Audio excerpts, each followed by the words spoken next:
Hello viewers, आप देख रहे हैं मेरा चैनल यूट्यूब पर एमए इंग्लिश लवर्स। आज हम डिस्कस करने जा रहे हैं एक फेमस स्टोरी जो है वो जिसका नाम है टुमारो। टुमारो जैसे कि आपको इसके नाम से भी जो है आपको मालूम है कि टुमारो मीन्स इनकमिंग डे। जो ये जो राइटर हैं इसमें ये जोसेफ कॉनरेड जो ब्रिटिश राइटर हैं, और इन्होंने जो है इस स्टोरी को जो है वो एक्सप्लेन किया है। इसमें भी जो स्टोरी में जो मेन कैरेक्टर्स हैं वो पहले हम थोड़ा सा उनको देख लेते हैं। इसमें 4 कैरेक्टर्स हैं। इसमें जो एक मेजर जो कैरेक्टर है वो है इसमें कैप्टन हैगबर्ड का, जो कि एक सेलर भी रहे हैं और उन्होंने इसमें जो है वो अपनी एक सर्विस मुकम्मल की है। और उसके बाद जो है उनका जो है एक बेटा है जिसका नाम जो है वो हेनरी हैगबर्ड है। और इसी तरह से सिमिलरली इसमें एक और कैरेक्टर आ जाता है, वो है एक ओल्ड मैन है कॉलमैन, जो ब्लाइंड है। और उनको जो है ये हैगबर्ड जो है एक रेंट पर अपने जो है वो कॉटेज देते हैं। और सिमिलरली इसी तरह से उसमें जो है एक कॉलमैन की जो एक बेटी है जिसका नाम जो है वो बेसी है। तो अब हम इसको जो है वो स्टार्ट करते हैं। और इसमें फर्स्ट ऑफ ऑल आप व्यूअर्स इसमें मेरे आप चैनल को जो है वो सब्सक्राइब कर दें ताकि मेरी आप हर आने वाली वीडियो से आप लिंक कर पाओ सकें। तो उसमें जैसे मैंने आपको बताया, ये जो राइटर है इसमें जोसेफ जो है वो कॉनवर्ड, इनकी जो पैदाइश है वो जो है वो इंग्लैंड में हुई। और 3 दिसंबर 1857 को उनकी पैदाइश हुई। और इस तरह से इनकी जो डेथ है वो 3 अगस्त 1924 को इनकी जो है वो डेथ हुई। तो इसमें जो ये एक कैप्टन है हैगबर्ड, इन्होंने जो है अपनी सर्विस जो है वो इसमें सेलिंग में जो है वो मुकम्मल की है। तो इनकी जो वाइफ है उनकी डेथ हो गई है। और इस तरह से इनका जो एक बेटा है जिसका नाम जो है वो हेनरी हैगबर्ड है, और वो तकरीबन कोई 16 साल पहले जो है वो रन अवे कर गया था। और इस वजह से कि ये जो उनके फादर हैं कैप्टन हैगबर्ड, ये उनको फोर्स करते थे और उनको ये कहते थे कि आप जो है किसी लॉयर का जो है आप असिस्टेंट बन जाएं, जबकि वो एक सेलर बनना चाहता था। उनका जो इंक्लिनेशन ऑफ माइंड है इनके बेटे का हेनरी हैगबर्ड का, वो जो है सेलर बनना चाहते थे। लेकिन ये जो इनके जो पेरेंट्स थे ये उसको फोर्स करते थे कि आप जो है वो किसी लॉयर का जो है वो असिस्टेंट बने। तो इस तरह से जब इन्होंने उसको फोर्स किया तो वो फिर यहाँ से जो है वो भाग गया। और अब वो 16 साल से जो है वो इनको जो है वो मिलने नहीं आया। और अब ये जो है लोगों को ये बात कर रहे हैं कि मेरा बेटा जो है वो आफ्टर 1 वीक जो है वो आ जाएगा। और कभी ये कहते हैं कि मेरा जो बेटा है आफ्टर 1 मंथ आ जाएगा। और कभी फिर ये कहते हैं कि मेरा जो बेटा है वो आफ्टर 1 ईयर जो है वो आ जाएगा। तो इस तरह से जो लोग हैं वो अब इन पर एतमाद नहीं करते, बल्कि वो ये समझते हैं, वो ये कहते हैं कि ये जो है ऐसे ही कई साल से इस तरह की ये बात कर रहा है। उसके बाद फिर ये जो है एक और स्टाइल में जो है वो बात करते हैं। फिर ये मंथ की बात नहीं करते, ईयर की बात नहीं करते, वीक की बात नहीं करते, बल्कि ये कहते हैं कि मेरा जो बेटा है he will come back tomorrow, यानी कि मेरा जो बेटा है वो कल आ जाएगा। तो अब जो है इनकी जो बात है वो कल पर आ गई है। और इस तरह से ये लोगों को यकीन दिलाते हैं कि मेरा बेटा जो है वो कल आ जाएगा। तो सिमिलरली इसी तरह से ये जो हैगबर्ड है इनकी जो है कुछ लैंड है उसको जो है ये सेल कर देते हैं। और इनको ये पता चलता है कि एक जगह एक लोकेशन है कॉलब्रुक, जहां पर जो है इनका बेटा रहता है। तो जब इनको ये बात मालूम होती है तो ये अपनी जो है वो जमीन जो है जो लैंड है उसको सेल करके उसी सी साइड पे आ जाते हैं। और वहां पर जो है ये 2 कॉटेजेस बना लेते हैं। उसमें एक कॉटेज जो है ये अपने जो है वो रहने के लिए जो है उसको इस्तेमाल करते हैं। और दूसरी जो कॉटेज है वो कॉटेज जो है ये कॉलमैन को रेंट पर दे देते हैं। और इस तरह से वो जो उस कॉटेज में जो है कॉलमैन के साथ उनकी एक जो बेटी है बैसी, वो भी इनके साथ रहती है।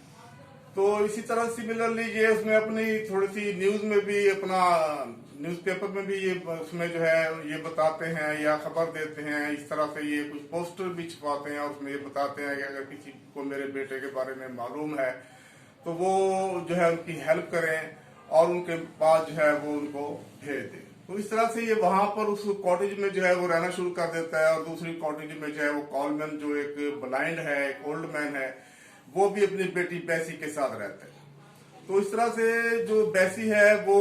अपने जो है वो फादर की जो है उसमें खिदमत करती है और इस तरह से जो ये हैगबर्ड है, हैगबर्ड जो है उस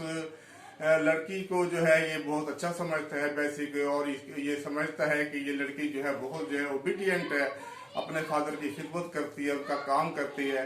तो इस तरह से ये उस बैसी को जो है ये भी श्योर कराता है कि तुम्हारी जो ये लाइफ है बड़ी मुश्किल है और तुम बहुत मुश्किल लाइफ गुजार रही हो। इंशाल्लाह जो है जैसे ही गॉड को जो है अगर इसका जो है उसकी जो विलिंग हुई, मर्जी हुई, तो वो जो मेरा बेटा जब वापस आएगा तो वो आपसे जो है वो शादी करेगा और इस तरह से जो है वो आपकी जो लाइफ है, ये जो मुश्किल लाइफ है, ये बहुत जो है वो इजी हो जाएगी और आप एक लग्जरियस जो है वो लाइफ गुजारेंगी और मेरा बेटा जो है वो आपको काम भी नहीं करने देगा और एक मेड जो है वो आपके लिए रखेगा। तो इस तरह से जो बैसी है वो बैसी इसकी बातें सुनती है, एक रूटीन में उसको लेती है और वो ये समझती है कि ये जो ओल्ड मैन है हैगबर्ड, इसमें जो है बात जो है वो ऐसे ही कर रहा है, लेकिन उसकी बात को सुन लेती है और इस तरह से उसका ये ख्याल होता है, उसकी ये परसेप्शन होती है कि अगर मैं भी इसकी बात नहीं सुनूंगी और तो ये जो है पागल हो जाएगा और ये जो है वो अब नॉर्मलिटी की तरफ चला जाएगा। तो इस तरह से जो है वो उसकी बात को जो है वो सुन लेती है। तो इसी तरह से सिमिलरली उनका जो बेटा है हेनरी, उसको जब उसके दोस्त ये बात करते हैं कि तुम्हारा जो फादर है तुम्हें याद कर रहा है, और इस तरह से जो है उसने जो है बहुत से जो है वो न्यूज़पेपर में और पोस्टर में जो है वो ये बात बताई है कि मेरा बेटा जो है मुझे मिले। तो इस तरह से हेनरी जो है वो लौट आता है और वो अपने घर में आ जाता है और जैसे ही वो घर आता है तो वो देखता है कि उसका जो फादर है वो एक जमीन पर जो उसने वहां पर ली हुई होती है, वहां पर वो काम कर रहा होता है, उसके जो हाथ हैं वो उसमें मड के साथ जो है वो अपना काम कर रहा होता है, जिस पर उसका जो बेटा है उसको टीज करता है अपने फादर को और वो ये कहता है कि ये जो आप काम कर रहे हैं, ये काम जो है जो मड वाला काम है, ये अच्छा काम नहीं है और आपको कोई और काम करना चाहिए था। तो जब उसकी ये बात सुनता है फादर, तो वो इस बात को बड़ा फील करता है और वो जो है उसको फिर पहचानने से भी इनकार कर देता है, क्योंकि वो जो उसका बिहेवियर है वो बड़ा उसमें एक टीजिंग होती है जो उसको जो है वो जो है वो टॉलरेट नहीं करता और इस तरह से वो यूं समझ लें कि उससे जो है वो नाराज हो जाता है अपने बेटे से। तो ये जो सीन है तो ये वो जो बैसी लड़की है वो भी देख रही होती है और उसको भी ये फील होता है कि इन्होंने जो है हेनरी ने अपने फादर के साथ जो है ये अच्छा जो है बिहेव नहीं किया और इस तरह से वो जब उससे बात करती है हेनरी से और उसको ये बताती है, बल्कि उसको ये यकीन भी हो जाता है कि ये रियली जो है ये इसका बेटा जो है वो हेनरी है, क्योंकि उनकी जो रिजेम्बलेंस है अपने फादर के साथ वो काफी जो है वो मिलती है। तो उसको जो है वो यकीन हो जाता है कि ये इन्हीं का जो है वो रियल जो है वो बेटा है। और फिर वो साथ उनको ये भी बताती है उनके बेटे को कि आपका जो बिहेवियर था वो अपने फादर के साथ ठीक नहीं था, बल्कि ये तो आपको बहुत याद करते थे और आपकी बातें करते थे। और इस तरह से जब वो ये बात करती है तो इस पर भी जो हेनरी है उसकी बात को बड़ा इजी लेता है और वो ये कहता है कि मेरा जो फादर है वो मुझे मिस नहीं करता, मुझे याद नहीं करता, बल्कि ये अब भी जो है जैसे मेरी एक यंग एज में मुझे ये फोर्स करते थे और अपना जो है वो एक ऑर्डर जो है वो जारी करते थे। तो सिमिलरली आज भी जो है इनका टेम्परामेंट ऐसे ही है और ये मुझे फोर्स करना चाहते हैं और अपनी बात जो है वो मनवाना चाहते हैं। तो इस तरह से जो है वो जब अपनी ये बात करता है तो उस पर जो वो एक ओल्ड मैन है वो हैग बर्ड जो है वो इससे जो है बैसी लड़की से ये कहता है कि बैसी तुम इस स्ट्रेंजर से बात मत करो, ये एक स्ट्रेंजर है, ये जो है एक चीटर है, इससे आपने बात नहीं करनी, क्योंकि उसने जो है वो जो उसका एक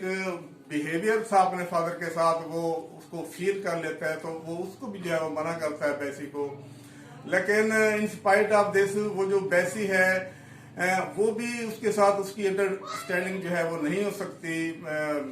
जो है हेनरी के साथ, और इस तरह से वो भी उनकी जो है वो शादी वाली बात जो है वो कंप्लीट नहीं होती, या उसको जो है वो फाइनल नहीं होती,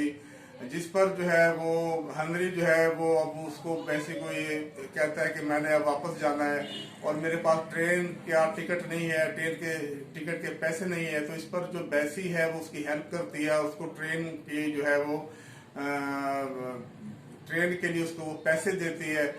और उसके बाद जो है ये जो लड़का है हेनरी, ये अपना हेड जो है वो पहनता है और उसको वो किस करता है बैसी को, और साथ ही वो ये कहता है कि मैं वापस जो है वो जा रहा हूँ, मैं मेरी जो लाइफ है वो एक प्ले बॉय की तरह है और अब जो है मुझे जो है वो फ्रीडम चाहिए और मैं अपनी जिंदगी जो है अपनी मर्जी के मुताबिक जीना चाहता हूँ। तो इस तरह से जो है वो वहां से जो है वो चला जाता है, और जो बैसी है उसकी जो शादी है उससे नहीं हो सकती है, और वो अपने बाप के साथ, अपने फादर के साथ जो है वो कॉलमैन के साथ जो है वो रहती है। तो इस तरह से जो आखिरी जो लाइन है, ये जो हैगबर्ड है वो ये कहता है कि तुम फिक्र ना करो बैसी, कल जो है tomorrow my son will come back. तो इसी लाइन के साथ जो है ये जो स्टोरी है वो अपने एंड अप पे चली जाती है। तो इस तरह से व्यूज इसमें जो एक एपिलॉग है, ये इसको मैं जब सम अप करता हूँ तो इसमें 2-3 एस्पेक्ट से बात हो रही है। राइटर इसमें एक बात ये कर रहा है कि पेरेंट्स को जो है अपने बच्चों को फोर्स नहीं करना चाहिए और उनको स्ट्रेस नहीं करना चाहिए। अगर उनका इंक्लिनेशन ऑफ माइंड किसी फील्ड की तरफ है तो उनको वहां पर मौका दिया जाए। और इसी तरह से जो वो लड़का है हेनरी, वो भी एक फ्रीडम चाहता है और अपनी जो है वो अपना फेवरेट जो है वो जॉब चाहता है। तो इसी तरह से इसमें जो है एक बात जो है वो डिफिकल्ट लाइफ की भी की गई है। जो बैसी की जो लाइफ है वो बहुत ज्यादा मुश्किल है इसमें, और बहुत सी इसमें जो है वो डिफिकल्टीज हैं। तो इस तरह से ये 3-4 एस्पेक्ट में जो है राइटर जो अपनी जो है वो स्टोरी खत्म करता है। तो